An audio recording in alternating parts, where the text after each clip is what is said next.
بسم الله الرحمن الرحيم.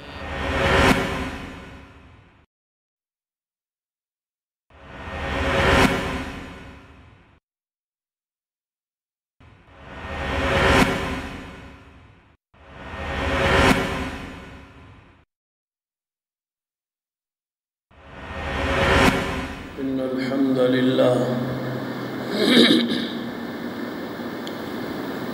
نحمده ونستعينه ونستغفره ونعوذ بالله من شرور أنفسنا ومن سيئات أعمالنا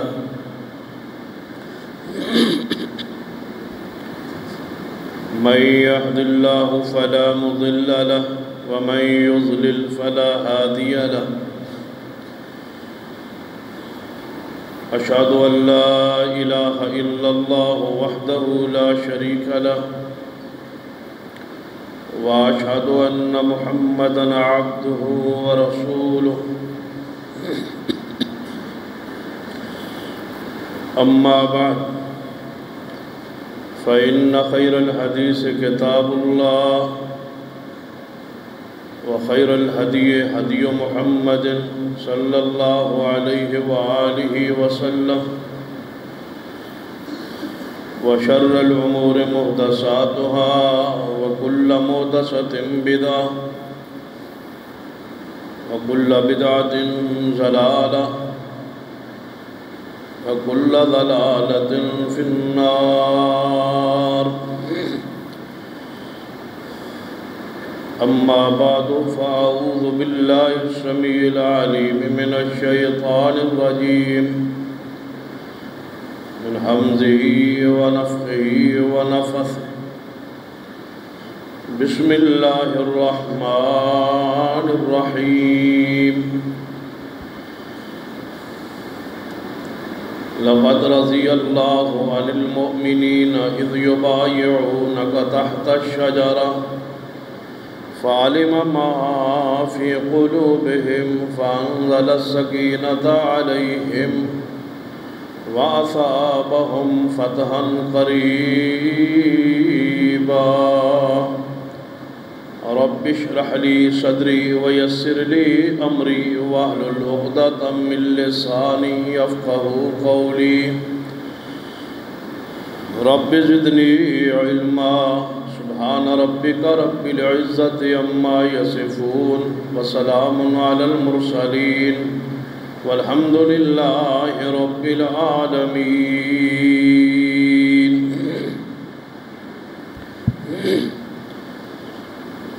حضرات ذی وقار،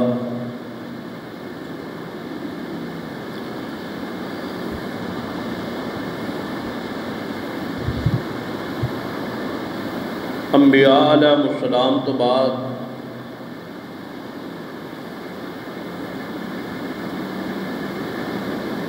اللہ دی ساری مخلوق اندر بہترین لوگ، بہترین شخصیات صحابہ کرام رضوان اللہ علیہ اجمعین.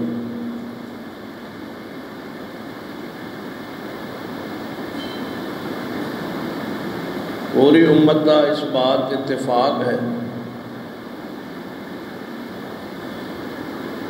کہ سارے کے سارے صحابہ کرام مغفور، بخشے ہوئے، مرحوم، اللہ دی رحمت دے حقدار اور جنت دے حقیقی وارث. حتیٰ کہ صحابہ کرام رضوان اللہ علیہ مجمعین اس بات دے محتاج نہیں کہ انہاں دی کوئی تعدیل، انہاں دی کوئی ثقافت، انہاں دا کوئی عدل بیان کرے. انہاں دی ثقافت اور تعدیل قرآن اندر اللہ نے خود بیان فرما.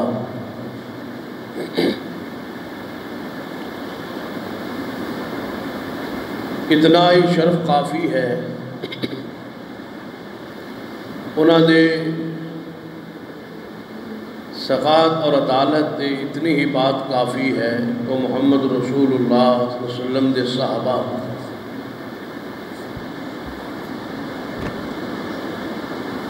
چونکہ محرم الحرام کی آمد قریب ہے،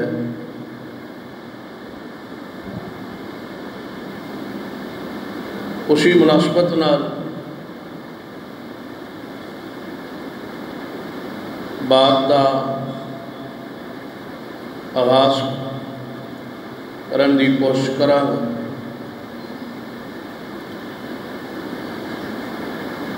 تاکہ ہم عقیدہ اور صحابہ کرام مودت عقیدت دا اظہار ہو جائے، پھر آگے شاید گفتگو یا خطبات محرم الحرام کی روایتی پابندیاں دا شکار ہو جان۔ اس وجہ تو آج ہی صحابہ کرام کے مقام اور عصمت دوالن گفتگو دا آغاز ہو رہا ہے۔ صحابہ کرام رضوان اللہ علیہ مجمعین کی شان مقام رفعت اور ان محبت ضروریات دین اندر داخل و شامل، یعنی اس کا تعلق عقیدے نال ہے اور اس عقیدے کا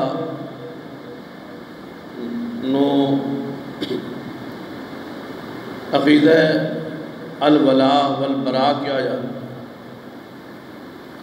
اللہ واسطے محبت، اللہ واسطے نفرت۔ تو صحابہ کرام رضوان اللہ علیہ مجمعین نال اللہ واسطے محبت لازم ہے، ضروری ہے، فرض ہے۔ کیوں؟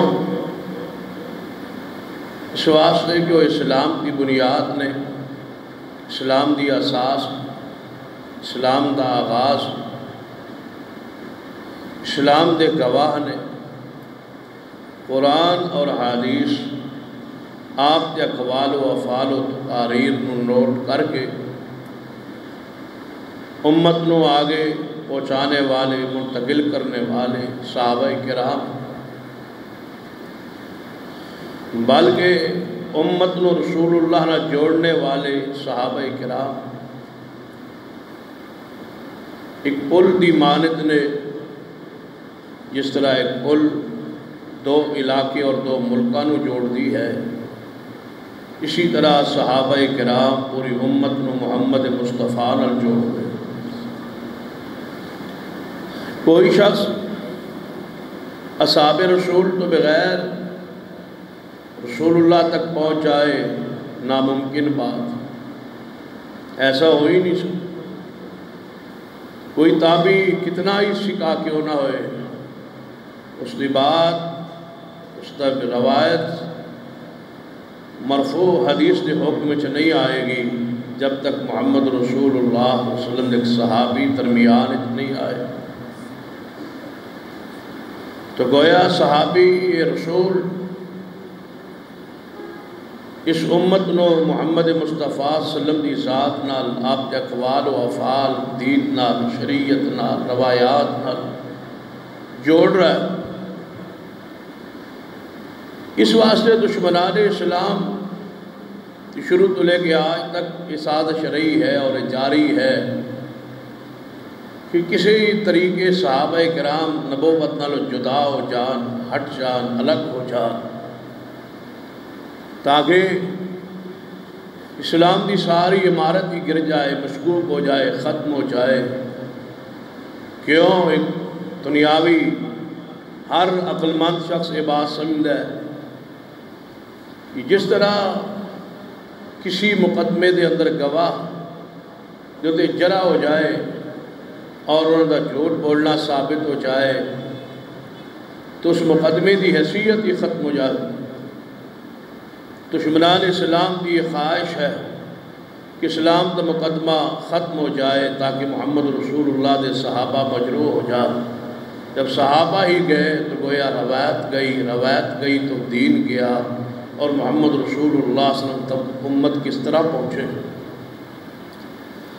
اور پھر ظلم کی بات یہ ہے کہ جرات آغاز ان ہستی اور شخصیات تو شروع ہوتا ہے جو اس امت کے اندر سب تو بہترین شخصیات، بلکہ نبی علیہ السلام دی امت کا جن شخصیات تو آغاز ہو، اور دی مثال میں اس طرح دیتا کر کہ اگر کوئی شخص کسی کو بڑی تو بڑی بھاری رقم دے دے اور اس کو کہے کہ اپنی رقم اپنے پیسے پورے کر لو، اور وہ اپنی رقم گننا چاہے تو اس کا آغاز ایک تو ہوئے گا نہ کہ دو تو آغاز کرے، چار تو آغاز کرے، پانچ تو آغاز کرے، تو اس کی وہ رقم کسی صورت پوری نہیں ہو سکتی جب تک اس کا آغاز گنتی دا ایک تو نہ کرے۔ تو مورخین نے بڑی پیاری بات لکھی ہے کہ اگر کوئی رسول اللہ صلی اللہ علیہ وسلم دی امت کو گننا چاہے، آغاز کرنا چاہے، شمار کرنا چاہے، تو اگر پہلی شخصیات کو نہ گنے تو امت پوری کس طرح ہوئے گی۔ پیغمبر دی امت دا آغاز ہی صدیق عمر عثمان تو یہ آغاز نے، اساس نے، اسلام نے کی بنیاد۔ تو قرآن پاک اندر جس مقام تے بھی مومنین کا، مسلمین کا ذکر ہے، قرآن پاک اندر جہاں جہاں اللہ نے اہل ایمان مخاطب فرمایا ہے،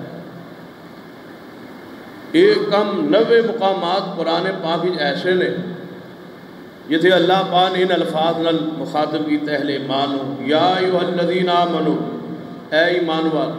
قرآن جا بجا یہ آیت موجود ہے، اے ایماندارو، یا ایھا الذین آمنو۔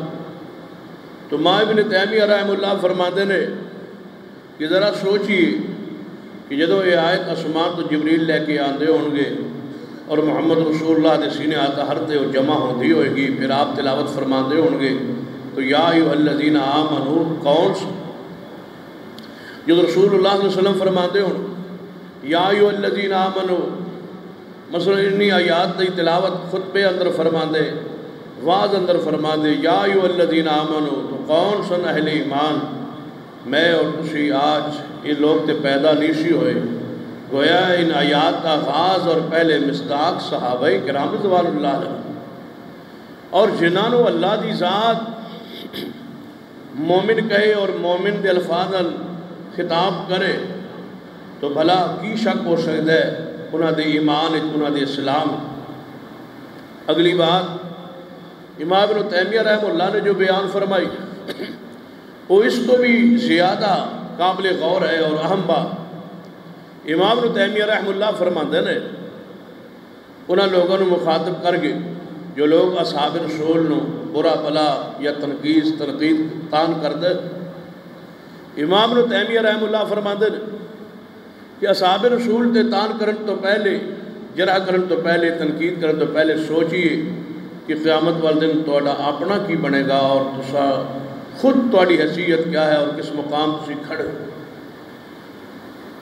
ذرا تسی بھی غور کرو امام تیمیہ رحمہ اللہ نے کتنی عظیم بات کہی ہے جو میرے اور تہاڈے لئی ایک حلاوت کا اور سکون کا باعث سبب ہے۔ امام تیمیہ رحمہ اللہ فرماتے ہیں اپنے دور دے ان لوگوں نے مخاطب کرے کیونکہ سب تو زیادہ رفض کا رد امام ابن تیمیہ رحمہ اللہ نے فرمایا۔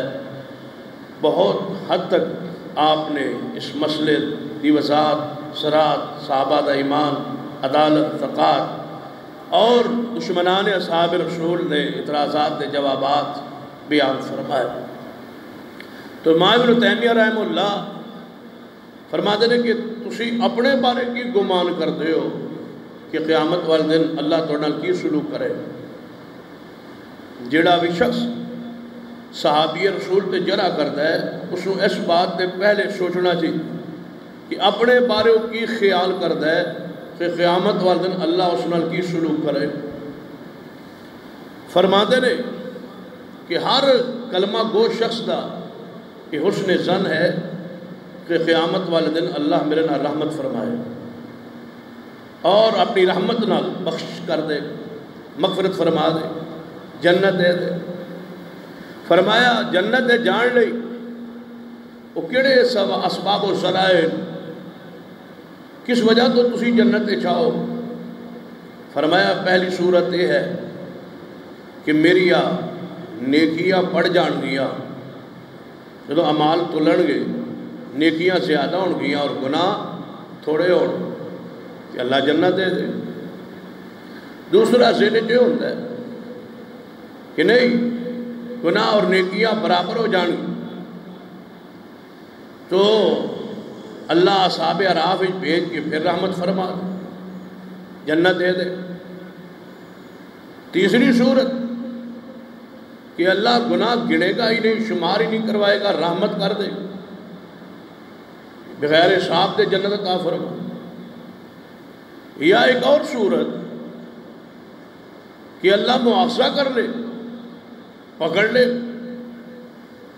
اور محمد مصطفیٰ صلی اللہ علیہ وسلم شفاعت فرما دے، سفارش ہو جائے گی، اللہ جنت دے دے۔ یا پھر ایک اور صورت آخری کہ بندہ جہنم میں چلا جائے، گناہ کی سزا بھگت لے، پھر اللہ جنت عطا کر دے۔ امام ابن تیمیہ رحمۃ اللہ فرماتے ہیں اپنے بارے تھوڑا ایک گمان، ایک خیال کہ اللہ رحمت کرے گا جنت مل جائے کہ اصحاب رسول دے ہوتے سارے اے مسائل اور احکام اور اے واقعات کیا انہوں تے لاگو نہیں ہو کہ مغفرت دا آغاز تواڈے تو ہونا ہے، جدو قیامت نو فیصلہ ہوئے گا آغاز تواڈے تو ہونا ہے یا محمد مصطفیٰ دے صحابہ تو انہاں لئی مغفرت کوئی نہیں، انہاں لئی توبہ کوئی نہیں، انہاں لئی شفاعت رسول کوئی نہیں، انہاں واسطے بخش دی کوئی صورت نہیں، اور یہ ساریاں صورتاں تواڈے لئی کہ تانوں معاف کر دے گا، سانوں معاف کر دے گا۔ فرماتے ہیں امام ابن تیمیہ رحمہ اللہ کو سن لو، ہر وہ خیر، ہر وہ رحمت، ہر وہ انعام جڑ دی امید تسی رکھی بیٹھے ہو، ہر اس رحمت تواڈے تو کہیں پہلے اقدار محمد مصطفیٰ دے صحابہ، یہ رحمتہ پہلے انہوں نے نصیب ہو گئی ہیں تو انہوں نصیب ہو سکتی ہے۔ کیسی بات کہ تواڈی تے مغفرت ہو جائے صحابہ دی نہ ہوئے، تواڈی توبہ تے قبول ہو جائے انہاں دی نہ ہوئے، ان تانوں شفاعت رسول مل جائے صحابہ نو نہ ملے، تواڈے تے اللہ راضی ہو جائے انہاں تے نہ ہوئے، تسی بغیر حساب تے جنت تے جاؤ اور صحابہ رسول نہ جا، اس طرح نہیں ہو سکتا۔ ہر وہ خیر، ہر وہ رحمت جدا قیامت نو دا تذکرہ قرآن حدیث موجود ہے، وہ دے ساری کائنات تو پہلے محمد مصطفیٰ دے صحابہ حقدار۔ اگلی بات سنی، صحابہ کرام رضوان اللہ علیہ مجمعین دی طبیعت اسلام دے اندر ٹھل گئی سی، فطرت دے اندر یہ بات داخل ہو گئی سی۔ کر رہا الیکم الکفر والفسوق والعصیان، گناہ، فسق، فجور تو صحابہ کرام فطری طور سے دور سر، لیکن بعض مفسرین ایک عجیب بات بیان فرمائی، فرماتے ہیں اس کے باوجود اصحاب رسول کو کئی مقام تے خطاواں ہوئی، گناہ ہوئے نے، خطاواں غلطیاں ہوئی، تو فرماتے ہیں کہ جہاں جہاں خطاواں اور غلطیاں ہوئی اس دے اندر بھی اللہ دا کوئی امر ہے، کوئی حکمت ہے، کوئی راز ہے۔ کیوں؟ فرماتے ہیں اگر سارے دے سارے اصحاب معصوم ہوندے جو محمد مصطفیٰ صلی اللہ علیہ وسلم، محمد مصطفیٰ تے معصوم، اگر سارے صحابہ بھی معصوم ہوندے اور کسی صحابی کو گناہ دا ہونا ممکن، غلطی دا ہونا ممکن نہ ہوندا تو دین اسلام کسی پیغمبر دے دور نافذ ہو سکتا نہیں سی، یہ نفاذ نہیں ہو سکتا، چونکہ نبی علیہ السلام معصوم نے، تو اللہ نے نبی علیہ السلام کو ایسے کام کروائے جو نبوت کی شان دے منافی نہیں سن اور اللہ دے ہاں وہ گناہ بھی نہیں سن، لیکن اللہ نے کروائے اور پھر تنبیہ فرمائی۔ مثلا نبی علیہ السلام نماز ہی بھول گئے. کیا رسول اللہ صلی اللہ علیہ وسلم کی نماز ہی غفلت ہو گئی؟ نہیں. کیوں بھولے؟ فرمایا اللہ نے بھلوایا تاکہ میرا نبی سجدہ صاف کرے اور امت کے سامنے دین دے سارے راز کھل جائے. صاف سنت بن سجدہ صاف دا طریقہ مسئلہ ثابت ہو جائے. فرمایا پیغمبر دی نماز تے خشوع خضوع والی. سنقرئک فلا تنسى الا ما شاء اللہ. اس طرح نبی علیہ السلام نے کچھ امور ایسے کی جو خلاف اولا. دونوں جائز، ایک بہتر ہے ایک اس تو بھی بہتر، ایک جائز ہے دوسرا بہتر. بعد دفعہ اللہ دا نبی جائز نو اختیار کرتا ہے اور اللہ فرماتا ہے کہ نہیں تو انہوں اس تو بہتر ہے طریقہ سی انہوں اختیار کرنا چاہیے. جو میں غزوہ بدر فدیہ لے کے نبی علیہ السلام نے کفار نو رہا کیتا. اللہ نے فرمایا کہ نہیں بہتر سی تسی انہوں نے قتل کر دے. لیکن جو ہوا سو ہوا ٹھیک، بہتر ہے سی لیکن جو مصطفیٰ نے کیتا ہے وہ ٹھیک. تو نبی علیہ السلام دی ذات چونکہ معصوم، ہن صحابہ کرام کو کچھ خطائے ایسیا ہوئیا، کچھ کروائیاں گئیاں ہوئیا ایسیا تاکہ صحابہ تے اللہ دا دین نافذ ہو جائے اور محمد مصطفیٰ صلی اللہ علیہ وسلم اپنے زمانے اپنے دور دین دا نفاذ کر کے ثابت کرن کے دین تے عمل ہو سکتا ہے، دا نفاذ ہو سکتا ہے. امام ابن تیمیہ فرماتے نے گویا صحابہ دی خطا بھی دین دے کم آ گئی، دین دے نفاذ دا سبب و ذریعہ بن گئی. لہذا اس خطا دے صحابہ کرام نے پرانی کیا ہے. اور سنیے ایک اور بات، صحابہ کرام دا کتنا بلند مقام کہ اگر کوئی شخص صحابہ کرام رضوان اللہ علیہ مجمعین تو کوئی عمل ثابت نہ ہوئے، نہ رسول اللہ نے کیتا ہوئے نہ اصحاب رسول نے کیتا ہوئے، انہوں دین سمجھ کے کرے تو اس نے بدعت کیا جاندہ ہے. صحابہ کرام نے عمل نو بدعت کیوں نہیں کیا جاندہ ہے؟ اس واسطے کہ محمد مصطفیٰ دے صحابہ کرام دے اس عمل نو دین ایک حیثیت ایک مقام حاصل ہے. بدعت آغاز ہی صحابہ کرام تو بعد ہوندہ ہے. صحابہ کرام دی ذات شخصیات افعال تو نہیں ہوندہ. کتنا بلند مقام ہے اصحاب رسول دا کہ رسول اللہ تو بعد انہاں دے عمل نو حجت تسلیم کیتا جاندہ ہے، دین تسلیم کیتا جاندہ ہے. انہاں تو بعد جڑا نواں کم شروع ہوئے اس نو بدعت کیا جاندہ. صحابہ کرام دی بلندی دیکھ. اسی واسطے نبی علیہ السلام نے فرمایا اصحابی قنچو، صحیح مسلم دے الفاظ کہ میرے صحابہ ستاروں کی مانند ہے. سارے اصحابی قنچو، میرے صحابہ ستاروں کی مانند ہیں. کتنی پیاری بات کہی نبی علیہ السلام کہ کوئی ستارہ ایسا نہیں جو چمکدہ نہ ہو. ہر ستارہ چمکدہ، ہر ستارے تو روشنی حاصل ہو، ہر ستارہ تو رہنمائی حاصل ہو، ہر ستارے چمک دمک موجود ہوں. فرمایا جویں کسے ستارے دی روشنی کوئی شک نہیں، ایویں محمد صحابہ وچوں کسے صحابی دے ایمان وچ کوئی شک نہیں، کیونکہ صحابہ ستاروں دی مانند. کسی ایک صاحب تے جرا جائز نہیں. کوئی خطا بھی پڑھ لو نا پھر بھی دیکھو عام اصول دستور کی کہ اگر تسی میرے کسے کوئی نقص دیکھو تو اس دا کی ہو کہ اشتہار چھاپ دو، جرا شروع کر دو. نہیں، اصول اسلام کی من ستر مسلمت کہ تسی اس مسلمان دی پردہ پوشی کر لو، اللہ تواڈے عیوب دی پردہ پوشی کر لیں. حدیث تو کیا صحابہ کرام تو ایک کام دا آغاز نہیں ہو سکتا؟ صحابہ کرام دی کوئی خطا غلطی یا اچھالیا جائے، اس تے کتاب لکھی جائے، اس تے کوئی پمفلٹ اشتہار چھاپ دیتا جائے، اس تے جرا ہوئے گی، اس کوئی پارٹی بنا لی جائے، کوئی گروہ بنا لیا جائے، فلاں صحابی کو غلطی ہوئی ہے لہذا سارے اس کو برا کہو، نعوذ باللہ. نہیں، اصحاب رسول کو کوئی خطا ہو جائے اور پڑھ لی جائے، سن لی جائے، کسی کتاب آ جائے تو کی کہو گے کہ اے اللہ رحمت فرما، معاف فرما. عام مسلمان نہیں حکم ہے جو فوت ہو جائے. رسول اللہ نے کی فرمایا لا تسبوا الاموات، فوت شدہ نو گالیاں نہ دو. یہ حدیث ہے نا محمد مصطفیٰ سے. کہ مردیاں نو گالیاں نہ دو، تو کیا اس حدیث صحابہ موجود نہیں؟ کیا صحابہ کرام دے بارے قانون نہیں کہ صحابہ فوت نہیں ہو چکے؟ کیا صحابہ کرام نو فوت ہونے تو بعد گالیاں دیتیا جائے؟ کیا صحابہ کرام نو برا بلا کیا جائے؟ جس پیغمبر نے عام مومنہ نو حکم دیتا ہے عام مومنین دے بارے کہ کسے بھی فوت شدہ مسلمانوں برا نہ کہو، تو محمد مصطفیٰ دے صحابہ اس حدیثی بدرجہ اتم موجود۔ پھر نبی علیہ السلام نے الگ تخصیص فرمائی۔ پہلی حدیث کی ہے لا تسبوا الاموات، مردیاں نو گالیاں نہ دو۔ پھر صحابہ دے بارے الگ فرمایا لا تسبوا اصحابی، میرے اصحاب نو گالیاں نہ دو۔ نبی علیہ السلام نے فرمایا میرے اصحاب نو گالیاں نہ دو۔ فرمایا اکرموا اصحابی، میرے صحابہ دی عزت کرو، احترام کرو۔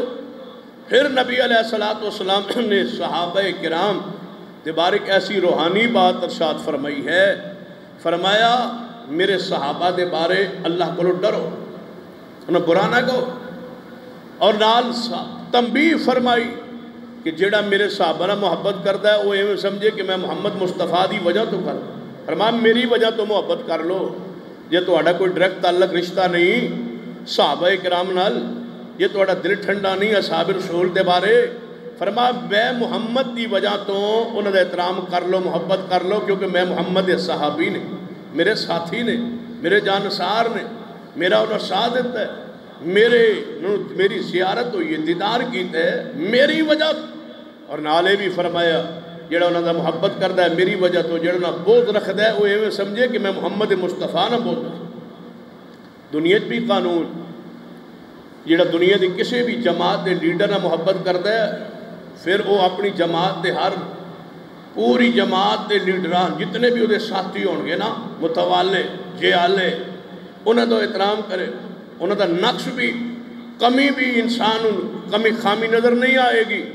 تو جڑا محمد مصطفیٰ محبت کرتا ہے مصطفیٰ دی ساری پارٹی نہ محبت ضروری، آپ دے متوالے، آپ دے جیالے، آپ دے ارکان، آپ دے ساتھی، آپ دے مشیر، آپ دے وزراء، وہ کون نے؟ محمد رسول اللہ صلی اللہ علیہ وسلم دے صحابہ۔ نبی علیہ السلام نے فرمایا میں دونوں اللہ دا واسطہ پانا میرے صحابہ پر برا نہ کر۔ بتاؤ اس تو آگے اخیر نہیں ہوگی کہ کس نے واسطہ پایا؟ محمد مصطفیٰ صلی اللہ علیہ وسلم۔ سوچو کون ہاتھ جوڑ رہے ہیں، کون واسطہ پا رہے ہیں؟ محمد مصطفیٰ صلی اللہ علیہ وسلم۔ اللہ دا واسطہ ہے میرے صحابہ پر برا نہ کر، انہوں گالی نہ دینا، نہ تنقید و تان دا نشانہ نہ پڑھنا، نہ محبت کرنا۔ تو صحابہ کرام جو خاص کر اللہ نے 4 صحابہ نے رتبہ و درجہ عطا فرمایا، سیدنا ابو بکر، عمر، عثمان و علی۔ یہ 4 ایسے محبوب دے پیارے محبوب نے جنہوں خاص ایک رتبہ حاصل۔ ہم بالعموم ایک شعر چل دے ساڑھے معاشرے ماحول کہ ہم مرتبہ ہے یاران نبی، ہم مرتبہ ہے یاران نبی، کچھ فرق نہیں ان چاروں۔ حالانکہ یہ جملہ قرآن دے بھی خلاف ہے، محمد مصطفیٰ دی احادیث دے بھی خلاف ہے۔ ہم مرتبہ ہے یاران نبی نہیں، کچھ فرق نہیں ان چاروں میں، نہیں کوئی شک نہیں ہے اصحاب رسول با مرتبہ ہے، لیکن ہم مرتبہ نہیں ہے، کیونکہ درجہ بدرجہ اللہ نے سارو فضیلت اور شان عطا فرمائی۔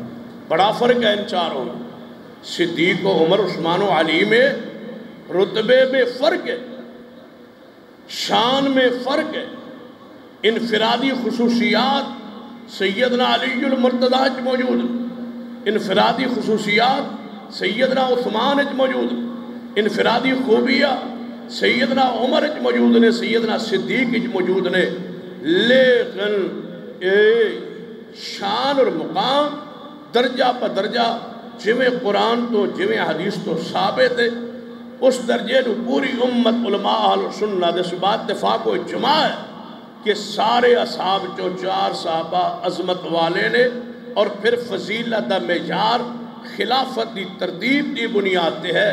افضل البشر بعد الانبیاء، نبیان تو بعد رب دی زمین تی افضل ترین شخصیت سیدنا صدیق اکبر رضی اللہ تعالی، ثم عمر، پھر عمر فاروق رضی اللہ تعالی، ثم عثمان، پھر علی المرتضیٰ رضوان اللہ علیہ مجمعین۔ یہ درجات قرآن تو حدیث تو ثابت. ترتیب دیکھ. سیدنا علی المرتضیٰ رضی اللہ تعالیٰ کو پوچھا گیا، شیر خدا کو خود پوچھا گیا کہ افضل ترین شخص کون نے؟ نبی علیہ السلام تو بعد افضل ترین انسان کون نے؟ فرمایا ابو بکر رضی اللہ تعالیٰ. فرمایا پھر سینہ علی دا قول دیکھ. فرمایا پھر عمر فاروق. یعنی کوئی آج دی بات نہیں، صحابہ دے زمانے دی بات. صحابہ سمجھے سن کہ نبی علیہ السلام تو بعد امت جو افضل ترین انسان سیدنا صدیق نے، پھر عمر. سینہ علی المرتضیٰ نے ثم عمر، پھر عمر فاروق. پھر سائل نے سوال دا انداز بدلے. پہلا سوال سنیے، نبی دی امت جو افضل ترین کون نے؟ فرما صدیق. اے علی پھر؟ فرما عمر. پھر سوال دا انداز بدلیا سائل نے. فرمایا اے علی پھر تیجا نمبر تے تو ہے نا، پھر تیسرا نمبر تو آپ کیا؟ پھر تو آپ ہے نا. فرمایا نہیں، میں عام بندوں میں سے ایک بندہ ہوں، میری فضیلت تیسرے نمبر پر نہیں ہے. سیدنا علی المرتضیٰ خود اس بات کا انکار کر. سیدنا علی رضی اللہ تعالیٰ کی حدیث صحیح البخاری میں موجود.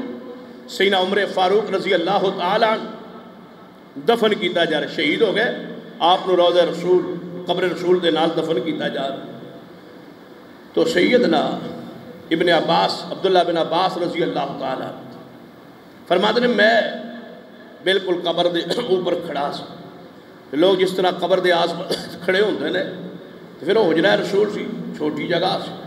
صحابہ کرام پیچھے کھڑے سے.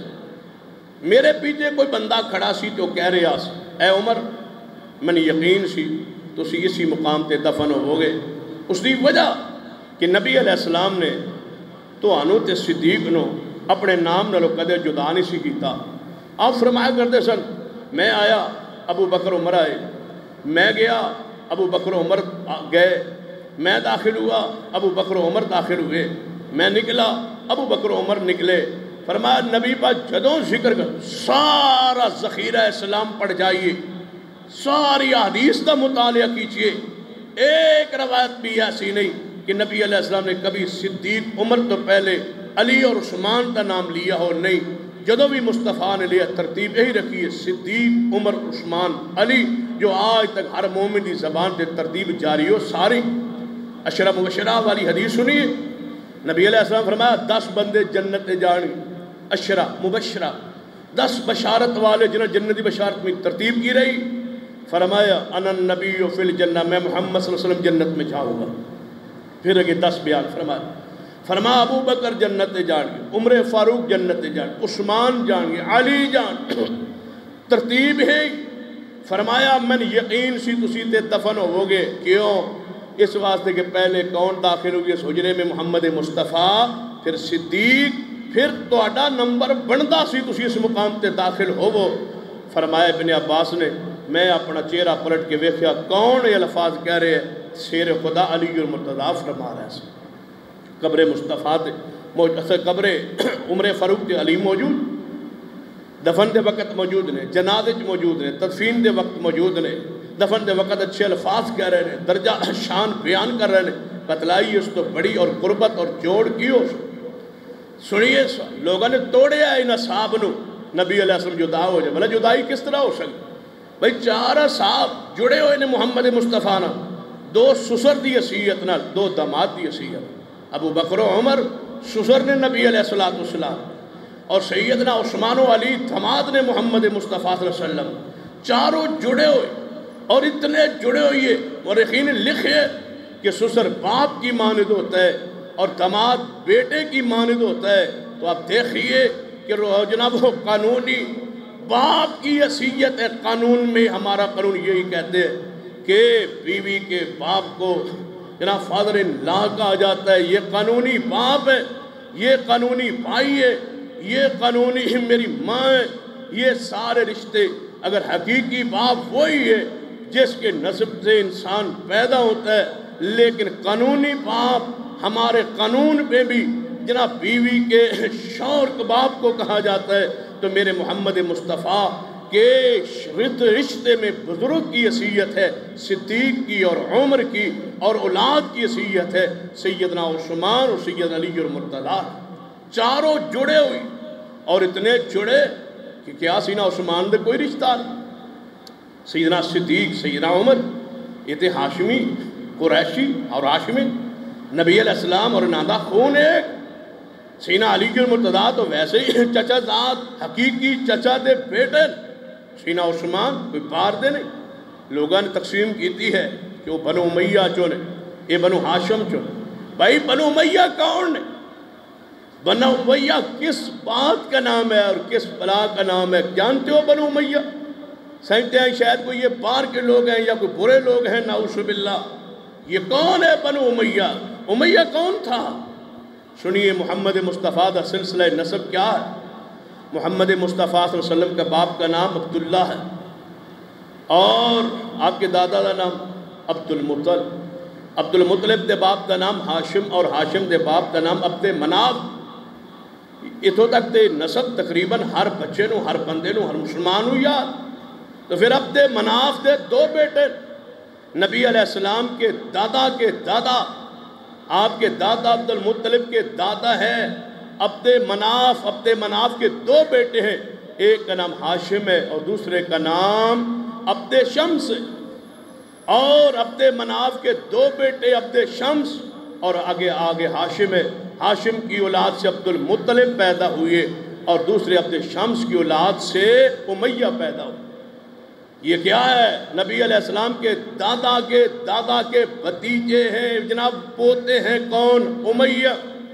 پھر امیہ کے آگے دو بیٹے ہیں، ایک کا نام حرب ہے، دوسرے کا نام ابو العاص ہے.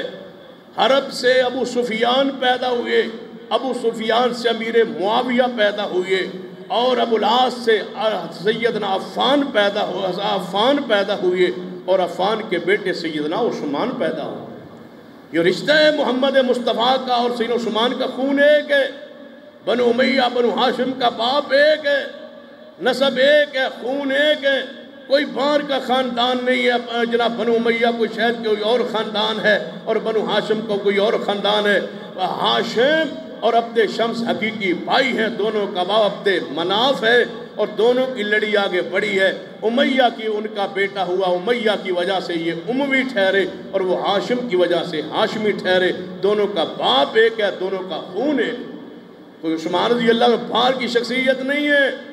نبی علیہ السلام کی حقیقی پھوپھو کے وہ نواسے سیدنا جناب آپ کے والد محترم عبداللہ کے ہاں کے ساتھ جڑواں بہن پیدا ہوئی جو رسول اللہ کی حقیقی پھوپھی تھی. عبد المطلب کی جڑواں اولاد ہوئی، ایک بیٹا عبداللہ پیدا ہوا اور دوسری ساتھ بیٹی پیدا ہوئی جسے ام حکیم کہا جاتا ہے. ام حکیم کی بیٹی اروا پیدا ہوئی اور اروا کا نکاح سیدنا عثمان کے باپ عفان سے ہوا جس سے عثمان پیدا ہوئے. آپ کی حقیقی پھوپھو کی بیٹی کے بیٹے ہیں سیدنا عثمان رضی اللہ تعالی. نسب دونوں لحاظ سے محمد مصطفیٰ صلی اللہ علیہ وسلم کا جڑا ہوا ہے سیدنا عثمان رضی اللہ تعالی. اور جانتے ہو یہ نبی علیہ السلام کے ساتھ خون کا تعلق ہونا کتنے شرف کی بات ہے. نبی علیہ السلام قیامت والے دن سارے نسب ٹوٹ جائیں گے، محمد کا نسب قیامت والے دن بھی قائم رہے. اسی لیے سیدنا علی سیدنا عمر فاروق رضی اللہ تعالی عنہ نے فرمایا سی اے علی منو اپنی بیٹی دا رشتہ دے دو. ام کلثوم بنت فاطمہ. حقائق چھپا لیے گئے امت سے.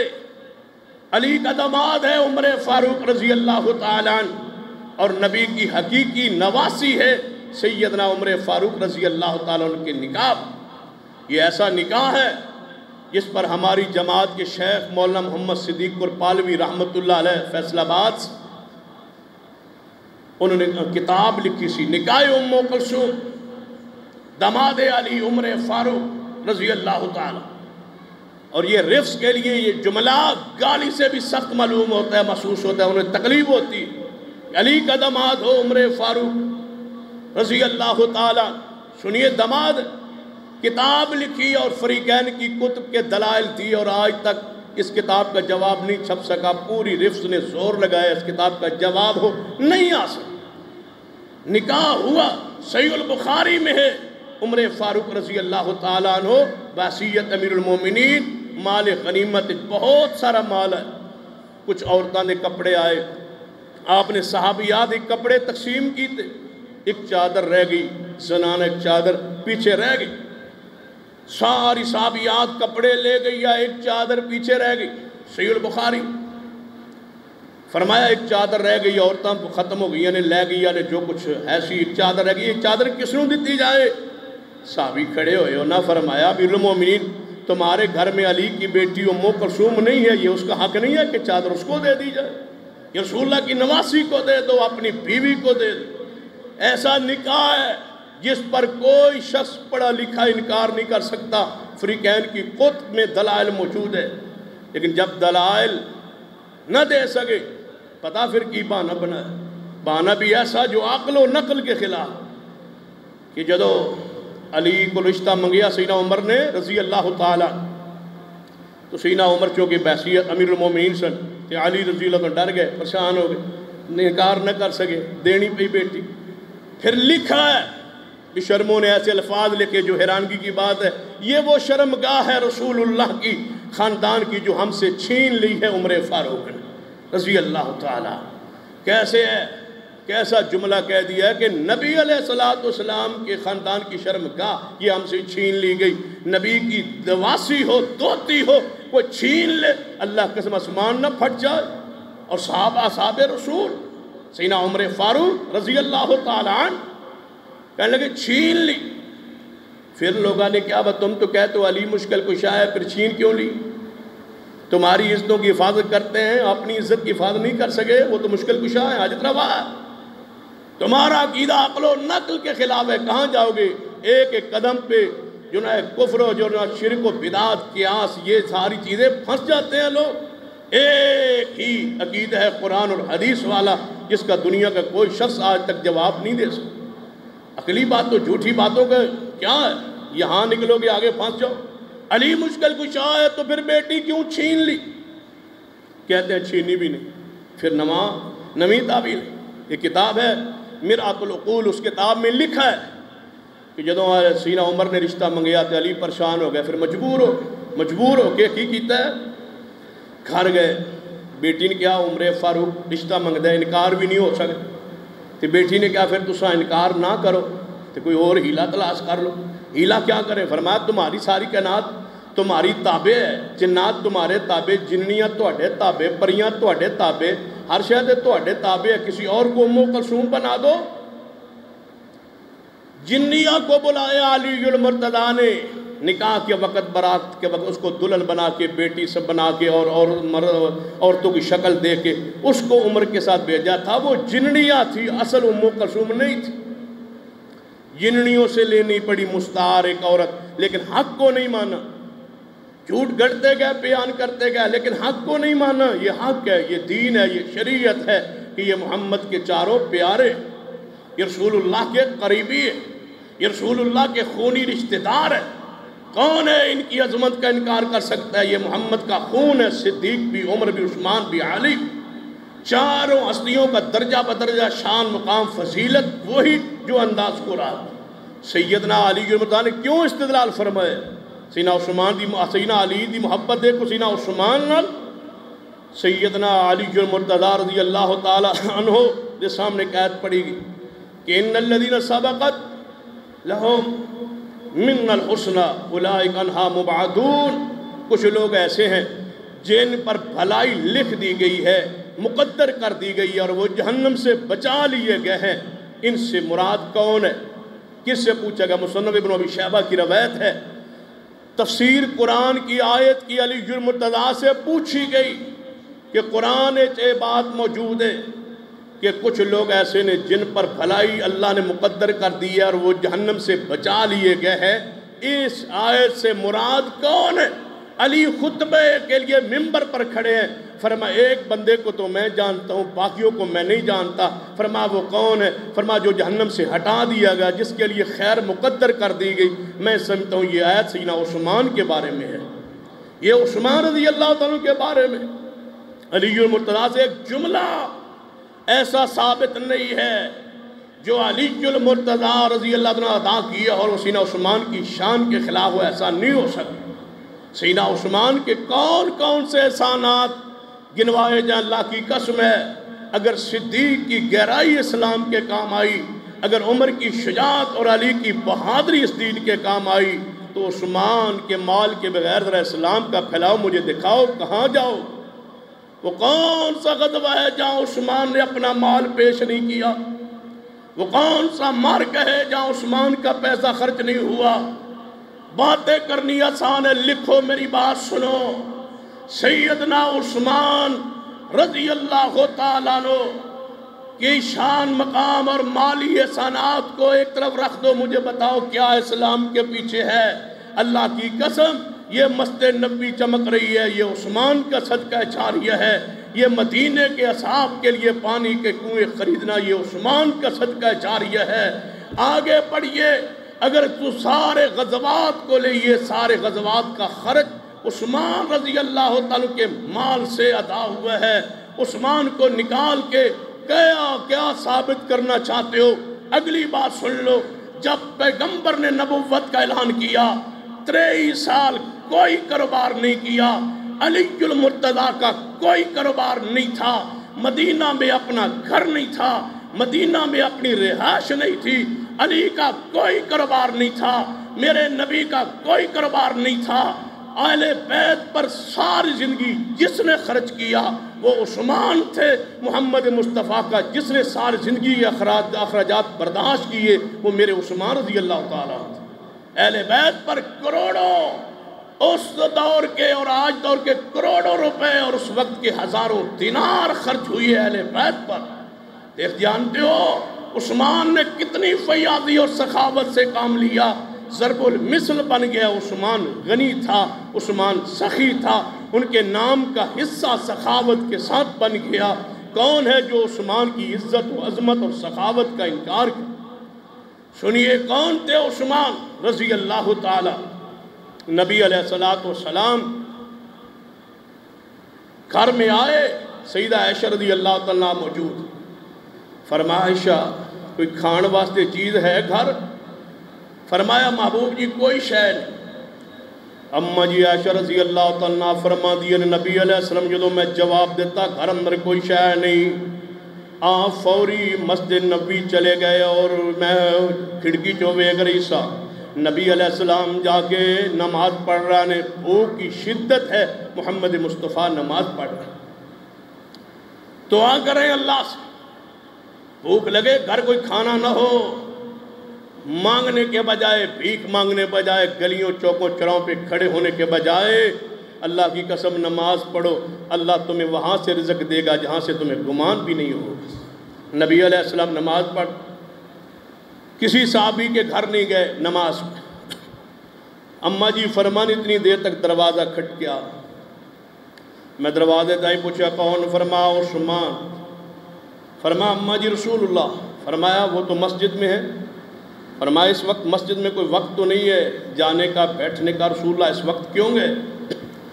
فرمایا عثمان اصل بات ہے، ساری حقیقت سنائی تے سیدنا عثمان فرمان نے اماں جی اتنے بھی حالات مدینے اندر ساڑھے گئے گزرے نہیں، جے تسی بیان فرما دیں دیا تے میں کچھ خوراک دے انتظام فرما دینا۔ فرمایا اچھی تھوڑی دیر انتظار کرو۔ گھر گئے، 100 درہم اٹھائے اور کچھ سونے کی اشفیاں اٹھائیں اور کچھ خوراک راشن لیا اور سیدہ کے دروازے پر آئے، فرمایا یہ رسول اللہ صلی اللہ علیہ وسلم کے لیے ہے سونا۔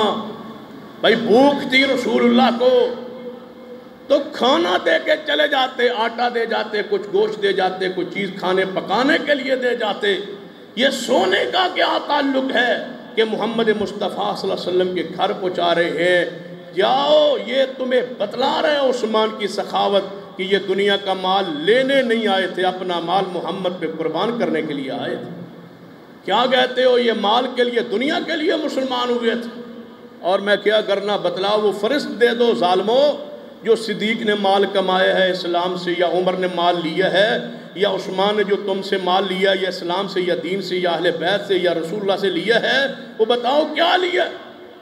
لٹایا ہے مال صدیق نے بھی، عمر نے بھی، عثمان نے بھی، اہل بیت پر، محمد مصطفیٰ پر اور آپ کی آل پر اور اسلام پر۔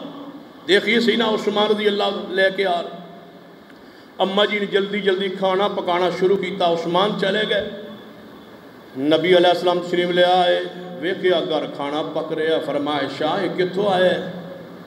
فرمایا یا رسول اللہ یہ عثمان دے گئے۔ فرمایا تو نے کیوں پیغام بتایا تھا عثمان کو؟ فرمایا یا رسول اللہ دسیا نہیں، اس طرح آئے انہوں نے پوچھا، اصرار کیتا، میں ذکر کیتا، نبی علیہ السلام کھانا شروع کیتا ہے۔ اماں جی فرماتی ہیں اللہ کی قسم میں دیکھ رہی تھی محمد مصطفیٰ ایک ایک لقمے پر عثمان کے لیے دعائیں کر رہے تھے۔ یہاں عثمان جس کے ایک ایک لقمہ اٹھائے اور محمد مصطفیٰ دعا کرے، تم ایک ایک لقمے نہیں ایک ایک سانس پہ اس کو گالیاں دو، تو یہ اہل ایمان اہل اسلام اہل سنہ کی غیرت کیسے برداشت کر سکتے؟ سیدنا عثمان رضی اللہ تعالی کہ پڑھتے جائیے قرآن احادیث، سیدنا عثمان کے مقام کو شان کو پڑھیے، وہ مبشر بالجنہ۔ نبی علیہ السلام نے، مورخین مفسرین نے نوٹ کیا، شمار کیا، گنا ہے اور فرمایا کہ 20 مرتبہ نبی علیہ السلام نے دنیا کے اندر عثمان کو جنتی قرار دیا ہے۔ 20 مرتبہ عثمان جنت میں جائے، اور ایک ایسی حیران کن اور الہامی بات رسول اللہ نے بیان فرمائی، اس کے بعد تو کوئی گنجائش ہی نہیں رہے گی۔ کیا فرمایا؟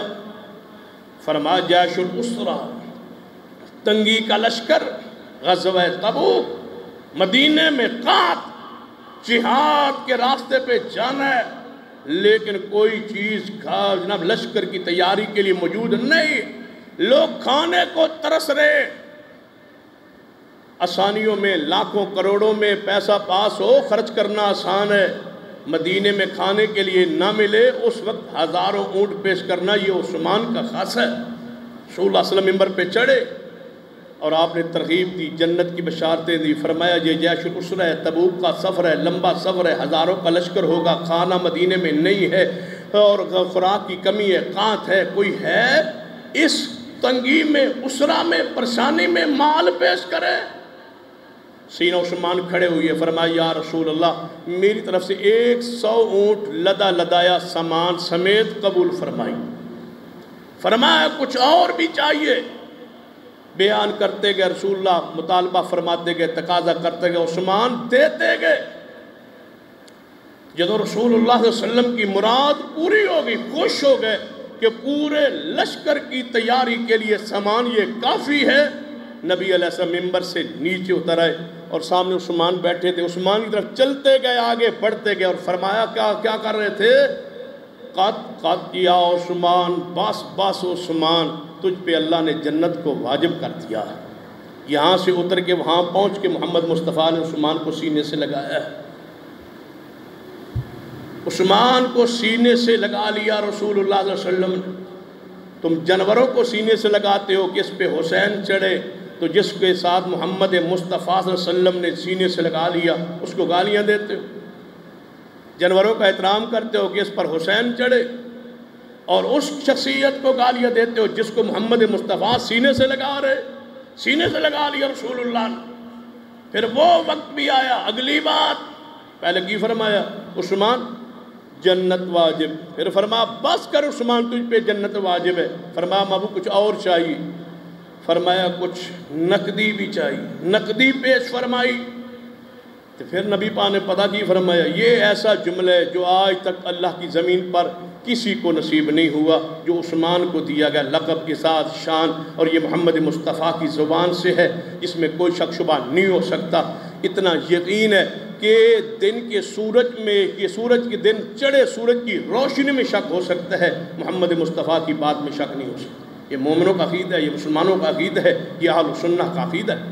اس پر پوری امت، پورے علماء اہل سنت اس بات پر متفق ہے کہ محمد مصطفیٰ کی زبان معصوم ہے، جو زبان سے نکلا وہ حق ہے، وہ سچ ہے، وہ دین ہے، وہ شریعت ہے، وہ حجت ہے۔ رسول رحمت صلی اللہ علیہ وسلم کیا فرماتے؟ یہ اعزاز کسی کو نصیب نہیں ہوا جو عثمان کو مل رہا ہے۔ کیڑا اعزاز؟ فرما ما ذر عثمان ما عمل بعد اليوم، آج کے بعد عثمان جو چاہے کرتا پھرے، یہ پھر بھی جنتی ہے، جو اس سے ہو جائے یہ جنتی ہے۔ اور سنو، جو بھی ہوا عثمان سے، عثمان پھر بھی جنتی ہے، تمہیں کیا اعتراض؟ اور تمہارے سامنے جو کوئی 1,00,000 حوالے پیش کرے، عثمان نے یہ کیا، عثمان نے یہ کیا، عثمان نے یہ کیا، آپ کیا کہیں گے؟ عثمان جو چاہے کرے، عثمان سے جو کچھ ہو جائے، پیغمبر فرما گیا وہ جنت میں جائے گا۔ تم اپنی زبان بند کرو، وہ کون سا قصور ہے جو تم سے نہیں ہوا؟ تم نبی کے یاروں کو کیوں نہیں معاف کرتے؟ ان سے جو بھی ہو جائے وہ جنت کی حقدار ہے۔ ان کی اصول ہی الگ ہے، ضابطے ہی الگ ہے۔ صدیق، عمر، عثمان کے لیے تو ضابطے ہی الگ ہے۔ شیر خدا علی المرتضیٰ محبوب خدا کے لیے تو ضابطۂ شریعت کا الگ ہے۔ ان کے بارے رسول اللہ کی حدیث ہے۔ عثمان کے بارے میں یہ ہے کہ کوئی غلطی ہو جائے عثمان کو نقصان نہیں پہنچے گا، عثمان جنت میں جائے گا۔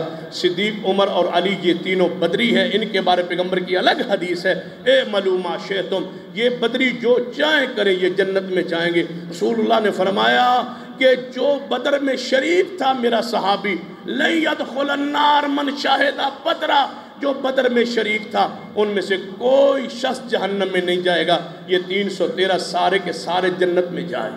پھر رسول اللہ نے فرمایا جیڑا شخص غزوہ بیعت رضوان میں، بیعت رضوان درخت کے نیچے جو بیعت کر رہے تھے، ان میں سے کوئی شخص آگ میں نہیں جائے گا، میں محمد گارنٹی دیتا ہوں یہ 1500 صحابہ سارے جنت میں جائیں۔ اعلان ہے، نص ہے، قطعی ہے، حدیث ہے اور قرآنی نص ہے۔ اس سے بڑھ کے اور کیا ہو، قرآن کی خبر ہے۔ لَقَدْ رَضِيَ اللَّهُ عَنِ الْمُؤْمِنِينَ، اللہ سارے ان مومنوں سے راضی ہے جنہوں نے درخت کے نیچے محمد کے ہاتھ پہ بیعت کی، اللہ راضی۔ ابن تیمیہ فرماتے ہیں یہ ہماری رضامندی نہیں ہے، ہم ایک بندے کا احسان دیکھ کے، خوشی دیکھ کے، معاملات دیکھ کے اس پر راضی ہو جاتے ہیں، کل اس سے جھگڑا ہو جائے، لڑائی ہو جائے، کہتے ہیں اچھا ہون پتہ لگا سانو تو تے اینج نکلنا سی، تو تے اینج دا بندہ سے، آج کے بعد ہماری تمہاری بس ہو گئی۔ امام ابن تیمیہ فرماتے ہیں اللہ راضی ہو رہا ہے، اللہ جس سے راضی ہوتا ہے اللہ اس کے مستقبل کو بھی جانتا ہے، یہ کل کیا کرے گا، پرسوں کیا کرے گا۔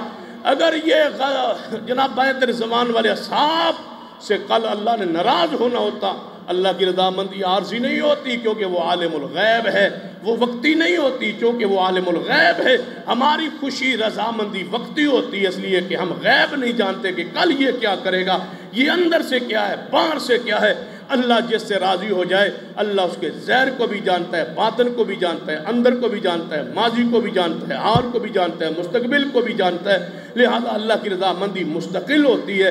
سیدنا عثمان پر اللہ راضی ہے، صرف راضی نہیں۔ امام ابن تیمیہ فرماتے ہیں اللہ کے بندو، اس عثمان کو برا کہتے ہو جس کے ایک عمل کی وجہ سے 1500 صحابہ پر اللہ ہمیشہ کے لیے راضی ہو گیا، جس کی وجہ سے 1500 پر راضی ہو گیا، اس پر رب میرا خود کیوں نہیں راضی ہوگا؟ عثمان کی وجہ سے، عثمان کی قیمت کی وجہ سے، عثمان کی شان کی وجہ سے 1500 پر اللہ راضی ہو گیا۔ میں ان ساروں پر راضی ہوں جن عثمان کے خون کا بدلہ لینے کا محمد صلی اللہ علیہ وسلم کے ہاتھ پہ بیعت کی ہے درخت کے نیچے، میں ان سب پر راضی ہوں۔ جس کی وجہ سے راضی ہوا اس پر اللہ راضی نہیں، یہ کیسے ہو سکتا ہے؟ عثمان خود ہی اللہ کا پسندیدہ شخصیت نہیں ہے۔ جو عثمان سے محبت کرے، عثمان سے پیار کرے، عثمان کے لیے قربانی کا عزم کرے، اللہ اس پر بھی راضی ہوتا ہے۔ اللہ ہمارے دلوں کو صحابہ کرام کی محبت سے بھر دے، اے اللہ ہمارے دلوں کو صحابہ کرام کی محبت سے بھر دے، آل رسول کی محبت سے بھر دے۔